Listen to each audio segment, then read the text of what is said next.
8 weeks ago, I used that title to speak with my usual audience. But I found that there is a lot more to that needs to be unpacked. And this was the subject of my discussion with Daddy when I was out of the country. And he graciously invited me to speak here today. So I held on to it again, and I believe that the verse that we have read to a very large extent explains it. Usually, every time I've been here, there's been a gentleman who would usually sit there. Daddy will remember him. He was my friend, Ademola Adeshino Ogunlano. It pleases God to call him home 10 days after his 60th birthday, but his death brought home the urgency of now.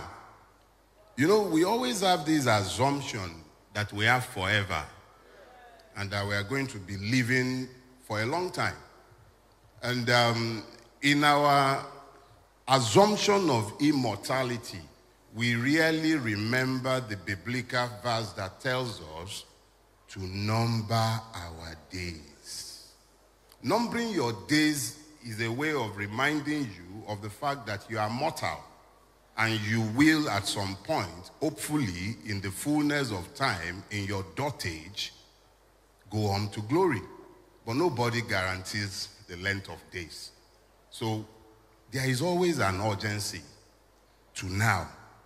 And that urgency is what has forced me to take another look at where we are, because almost on a daily basis, Facebook will bring one memory of Ogunlano or the other to me, because we shared a lot in common. And I saw all the things that he applied himself to, the selfless life that he lived. But I also could not help but remember the fact that he had plans running into years from now. He was a perfectly healthy man. He never slept a day in the hospital, but he's gone. He's gone. I woke up yesterday to find news of another person gone. We were in university together. He also had plans.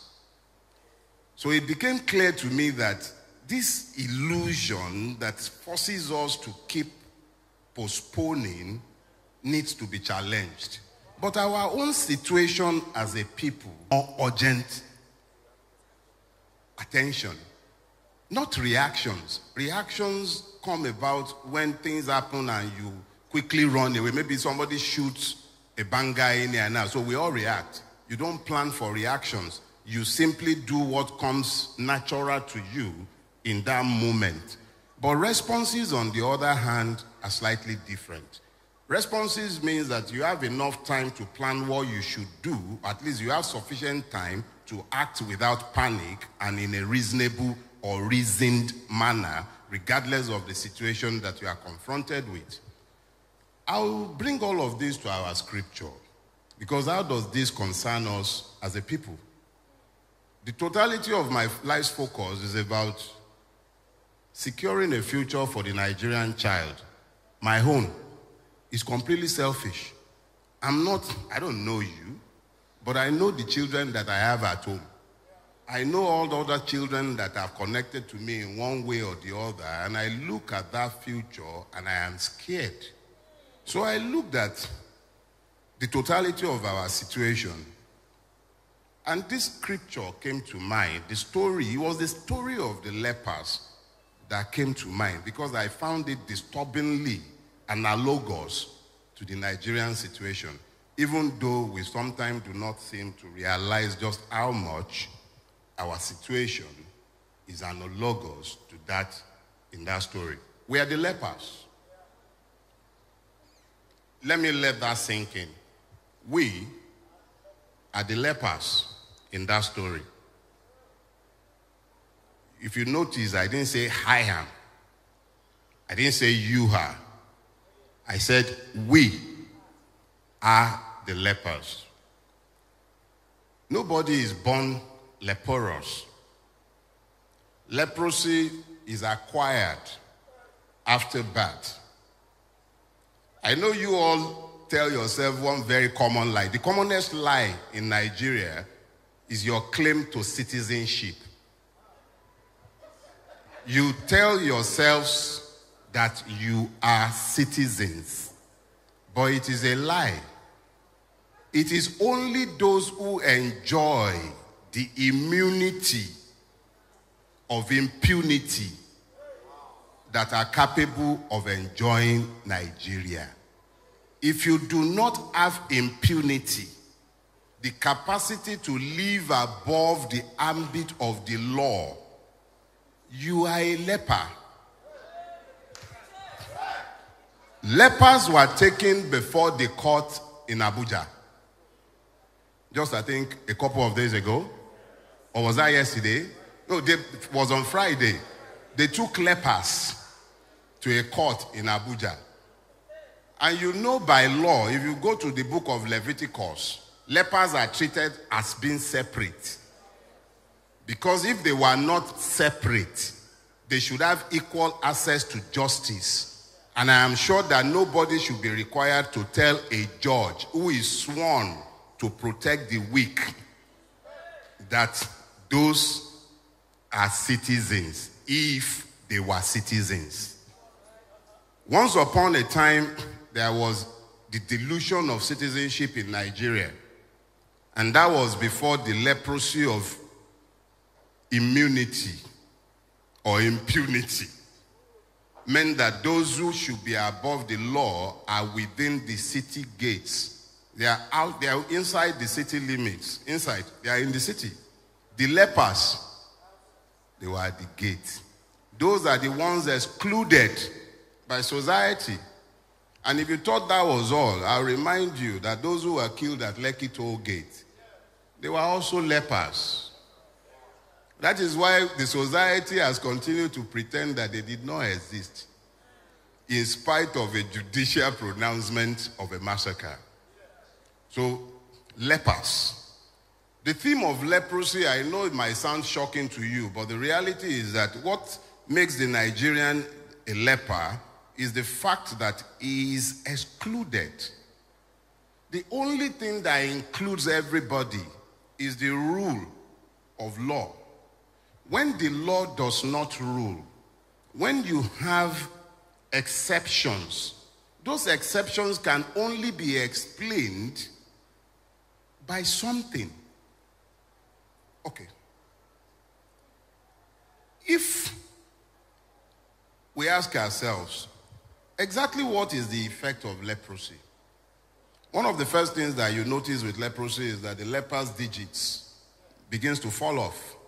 So his capacities becomes limited. He can't even, Yorubas have a proverb, they say, abere bolo adete odete. It means that the needle fell off from the leprous finger, and now he has no way of picking it up. So it becomes a quandary. That is the situation with the Nigerian. You go abroad, you are separated. They separate you at airports. Within Nigeria, the policeman looks at you like our dishonorable mascot. He looked at a boat driver. The average boat driver in Nigeria is a university graduate. 90% of the boat and Uber drivers in Nigeria, if not more, are university graduates or dropouts who could no longer afford to go to school because the system simply failed them. And then a person who says that he is a sworn representative. And you know the beauty of that situation? For a long time, lepers have had difficulties in identifying themselves in Nigeria. You have the lepers of Yoruba Ronu, who thinks is different from the lepers of Biafra. And then you have the lepers of Katsina, the Fulani peasant, who you will blame for all the woes of the South. So the lepers have had difficulties identifying themselves, and they have been busy fighting in the army of their enslavers. Now, mascot, who assaulted the boat driver, is Igbo. In the hierarchy of Nigerian impunity, The Igbo man is the lowest in that hierarchy, unfortunately so. But that is the reality. If that guy, mascot, if he was an Hausa or a Fulani man, we would not be united in condemnation of his evil. We would have been distracted by his ethnicity or religiosity, and we would have been debating that. If the king of Nigeria, who is sat within the city limit in Aso Rock, were to be a man from the Delta, when they brought the lepers to court in Abuja on Friday, Arewa would have gone crazy. But we have Mumu, Muslim. Nobody can preach about it, and everybody is suddenly silent. Let me say this.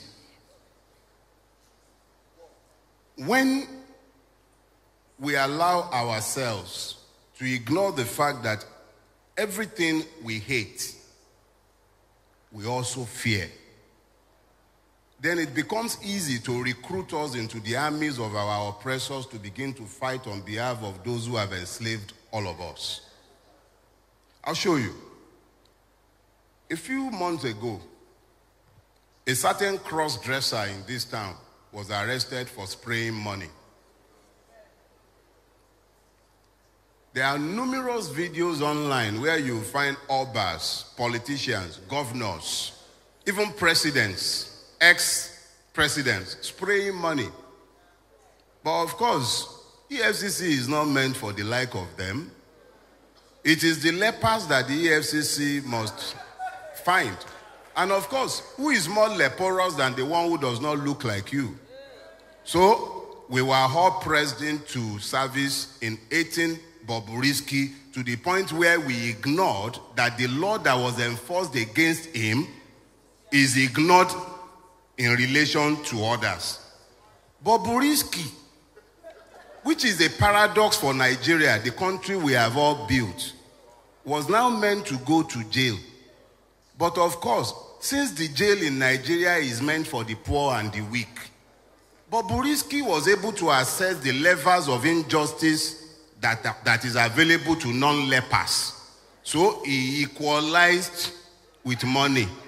And then you begin this hypocritical belly aching that has run from the bowels of the disgraceful National Assembly, and they are having all kinds of circuses. And we are all entertained, and we ignore that if it was available to the person we don't like, in relation to which we are now bleating, it was available to the murderers who could afford it. It was available to the armed robbers who could afford it. It was available to the kidnapper who could afford it. It was available to each and every one of the persons who could either afford it or who are members of the non-leprous class, whom the class is punishing and are sent to Kirikiri or other correctional or in-correctional centers. The important thing that we all need to understand in this case is that there is a commonality to this affliction that we forget when we convince ourselves to embrace the hatred by which we have been divided. Who are the Syrians? At least, I think by around verse 5, they start telling us about how the Syrians tents were there. So, who are the Syrians? The Syrians are your fears. The Syrians are the hatreds. All the things that you have used to divide yourselves, those are the Syrians. Everything that we desire as a collective, because I doubt that there is anything the Yoruba wants that the Igbo man does not want, or that the Ijaw man does not want, or that the Fulani man would dislike. We all want the same thing, but we are failing to see the commonalities. The Syrians represent our fears. Everything we desire is at the other side of our fears. Your fears also encapsulate your hatred. Like I said earlier on, it is impossible to love something and hate it. But you cannot ever fear anyone or thing without hating that thing. It is only God that you may fear, and I say this Myself and Daddy have had this discussion before. The proper word is not fear. You don't fear God. You reference him. Is referential awe. Respect, deep respect for his capacities, because it comes from you knowing him. You know what he can do. So you respect, venerate him. You don't fear God. It is reference, not in the fear of you are trembling. Even if you tremble before God, it's out of reference, not out of fear of injury. So let us be clear that everything that we seek is at the other side of our fears, of our hatred. If you look at 2 Timothy chapter 1 verse 7, to be specific, that's 2 Timothy chapter, it says, for God has not given us a spirit of fear, but of power and of love and of a sound mind. You know, it is impossible for you to have the soundness of your mind and embrace hatred. It is impossible. It is simply impossible. If you have retained the soundness of your mind, the only thing that might happen to you when you are confronted with a phenomenon is curiosity. You are curious. That's why you see Oyibo, when they run into something strange, they want to capture that thing, they want to study it. You know what we will do? If we are not casting and binding, we are finding the kumo with which we will kill that thing, because we are fearful. We have embraced the spirit of fear. And that spirit of fear also predisposes us to hatred. So anything that does not look like us, we are afraid of it. And we cover our fear with the veneer of hatred, because it's easier to confess hatred than to confess ignorance. The average person that you are hating on, whether it's the Yoruba Ponu faction of our country, whether it's the Arewa supremacist, whether it's the Biafran must go, whoever you are in Nigeria, our problems are the same. Exactly the same. It is in now recognizing that these problems are the same that we can now form alliances that leads us out of where we are. If you've ever seen ants, thank you. When you see ants in floods, when there are floods, you'll find that ants build bridges.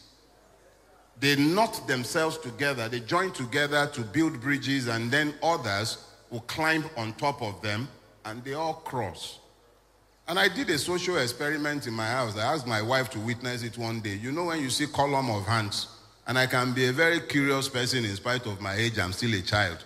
So I picked up a lighter one day and I burnt them. I'm sorry to confess, may God forgive me. So, and then I came back later on and I discovered that I couldn't find a single one. I was curious. I told my wife. So I did it a second time. I'm very curious. And then this time around, I saw that it was the ants themselves that were coming back to pick their dead. If you don't believe me, try it on your own. But even more curiously, this morning, a friend sent me a scientific fact. Something said by Sir David Attenborough, and I want to share it with you so that I'll further explain this theme of finding common purpose. Sir David Attenborough said this. He said, biologists say that trees are social beings. They can count, learn, and remember. They nurse sick members, warn each other of danger by sending electrical signals across a fungal network. And for reasons unknown, keep the ancient stumps of long-felt companions alive for centuries by feeding them a sugar solution through their roots. I'll share this with Daddy. That's Sir David Attenborough, one of the foremost nature scientists in the world. Now, this is what when I read that piece, what scared me is the fact that trees that we would refer to as inanimate objects, They understand the need to synergize. They do not think or believe that they are alone. They understand the need for everybody to work together as a collective. I look at us, especially we Nigerians, and even more particularly our siblings, brothers and sisters, mothers and fathers who live in the diaspora. I sometimes hear them complaining about the racism in the countries in which they reside. And I am amazed that they could simply not recognize that the racist is merely the superior cousin of the tribalist. If you cannot accommodate the Igbo in your space, or you could not accommodate the Yoruba in your space, or you think the Fulani man is your problem, how do you say anything about the racist? The racist at least has the excuse of skin pigmentation. What's your own? So, the biggest problem of the lepers would appear to be an inability to recognize themselves. Now, they didn't tell us that the lepers went in different directions. The scripture is clear. Although some scriptures, some Bible students will tell us that these were the children of Geas and his children.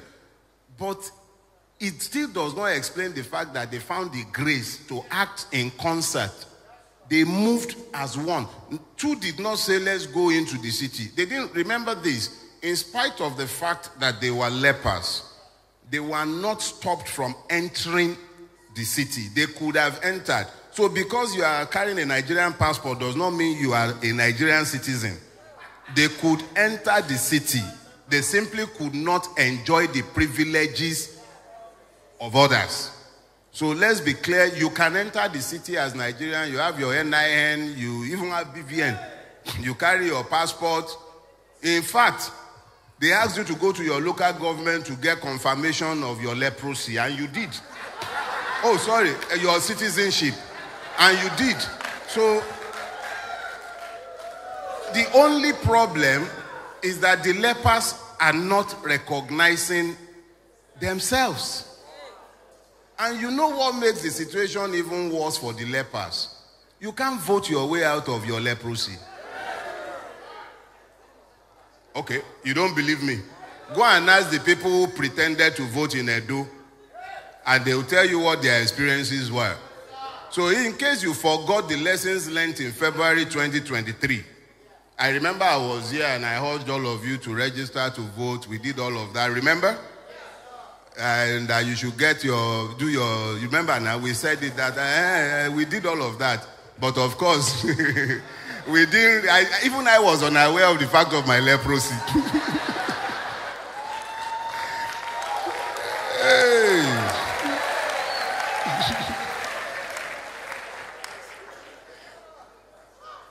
See, the fact of our situation is that everything that we desire is on the other side of our fear. That your fear and the hatred you sometimes harbor, they are twins. If you would instead focus on the fact that the things you desire for yourself is no different from what the next person desires for themselves, even though there might be slight variations, we can at least agree on a raft of things that are common to all of us. I am sure that when the mascot of Impunity, I'm sure that part of his campaign, because I think he's an APGA representative, he even had one picture next to him on his poster. Our brother, Ikemba, may God rest his soul. Ikemba was gracing his campaign poster. Ikemba was right there. But did he ask the ethnic affiliation of the boat driver? He did not. Our ethnicities do not matter to our oppressors. The fact of our leprosy only matters to us. They don't care. They are above it. You know, when you say you are above principalities and powers, they are above leprosy. We are the ones who need to get it into our heads that all the things that we are using to divide ourselves do not divide those who have divided us and who are the ones profiting from where we are. But I can tell you all about the fact that we are the lepers. I can tell you all about the fact that the Syrians are our fears. I could even make an effort and say to you that the king and those within the city are those who are enjoying the impunity that we have spoken about. But it does not bring the urgency of now into focus. After my friend passed on, a Yoruba song kept rising up in my spirit. And it wouldn't leave. So from time to time, I would sing it, and I would, don't worry, I'm not going to attempt to do anything like what your choir did. And it's most definitely not a Christian song, but it's a godly song. Because it does preach directly from the scriptures. It says, Ṣèyí tó ṣe ọ̀rẹ́ mi ọjọ́ ń lọ. Ṣèyí tó ṣe ọ̀rẹ́ mi ọjọ́ ń lọ, èyí tó bá ṣe là ó ròyìn. Ṣèyí tó ṣe ọ̀rẹ́ mi ọjọ́ ń lọ. I would interpret for you. He says, do what you will, for time is far gone. That's all he's saying. Ṣèyí tó ṣe ọjọ́ ń lọ. We can stay in our state of leprosy until we die. And then our children will inherit it. And you know the amazing thing about this sickness? Daddy even alluded to it when he was speaking earlier on. He said, truth dies in darkness. When a lie endures for so long and the sufferers become complicit in the erection and maintenance of that lie can actually become the truth in the consciousness of the victims. So each and every one of you, I'm speaking to you as my fellow lepers.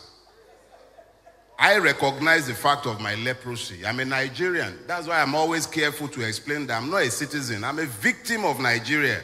It is the grace of God that has kept one from the grave up till this point.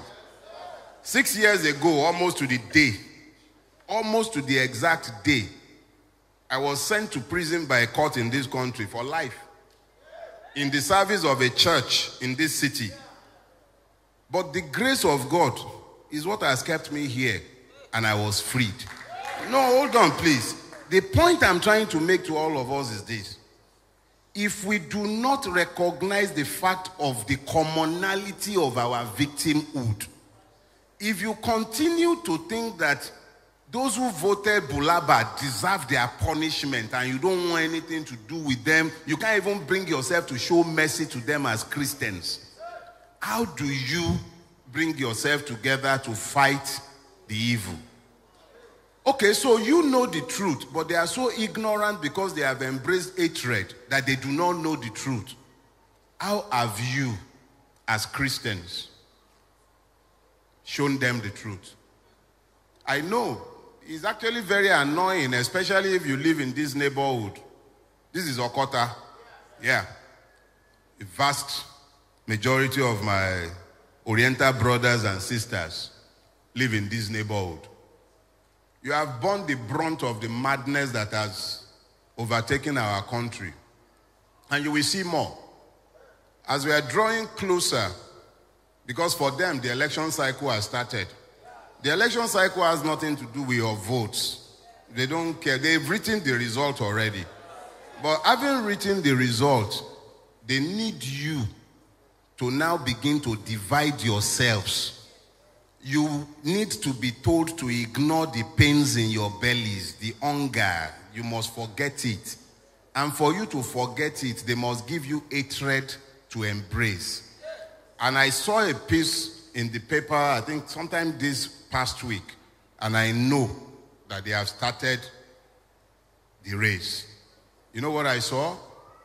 Ajeromi Felodun local government published a list of streets they were renaming in Ajegunle. And I saw how they are attempting to whitewash history and pretend that a certain ethnic group do not exist in that neighborhood. And I laughed. But I also know that it will require the complicity of good men and women who elect to embrace hatred for that madness to endure. I have lived in the Lekki axis for at least about 22 years. I have been associated with that axis for over 30 years. I know the area well.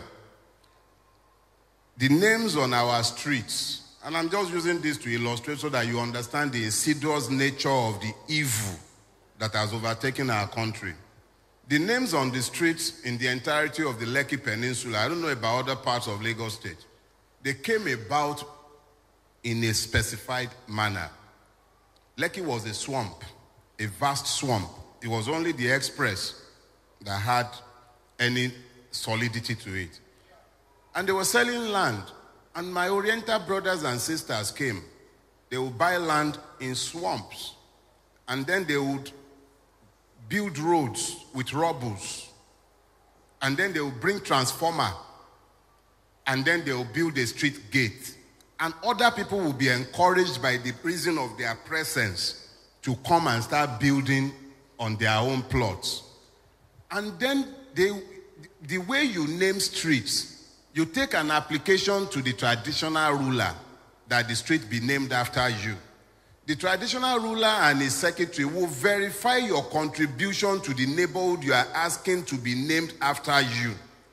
Almost every name you see decorating any street in Lekki, particularly the entirety of the greater Lekki Peninsula, they were men who either built roads or bought transformers. They were the first, they were the pioneers.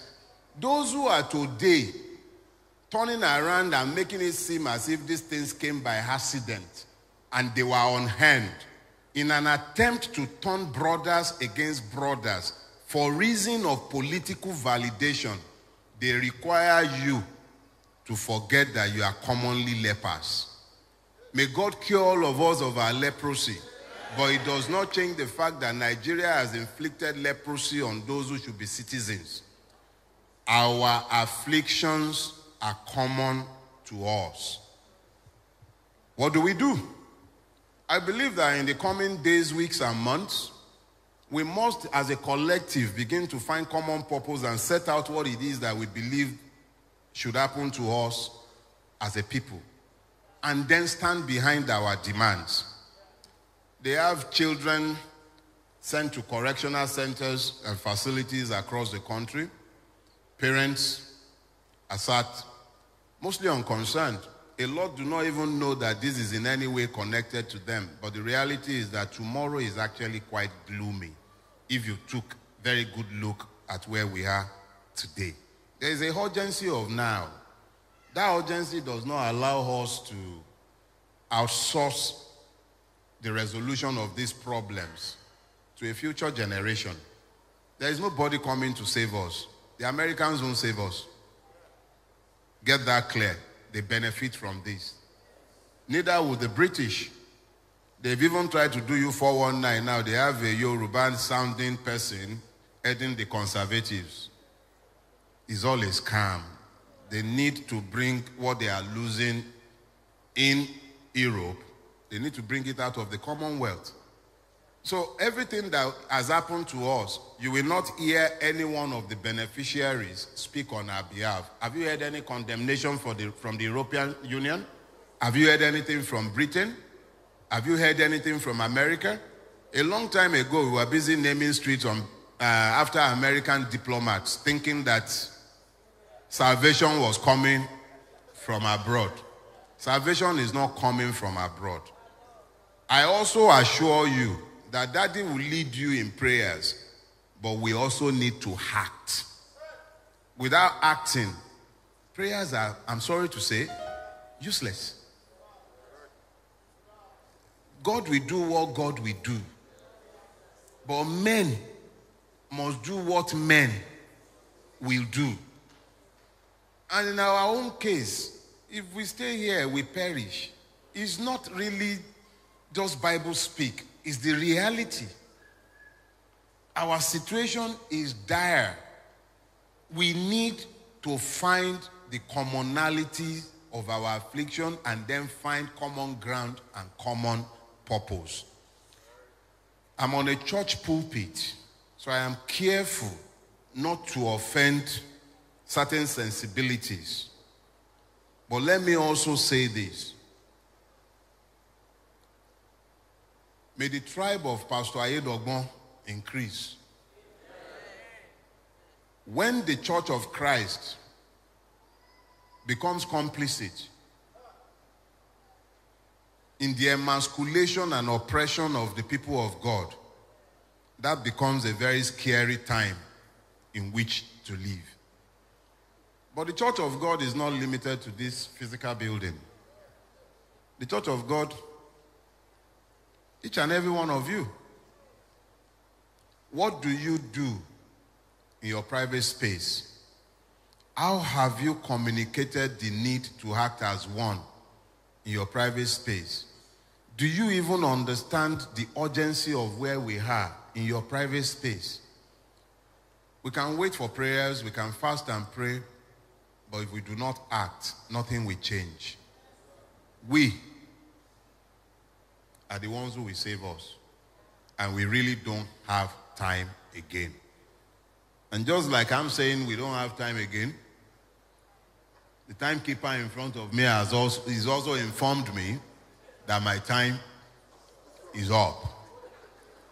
But my time might be up. I will not leave without telling you this one more time.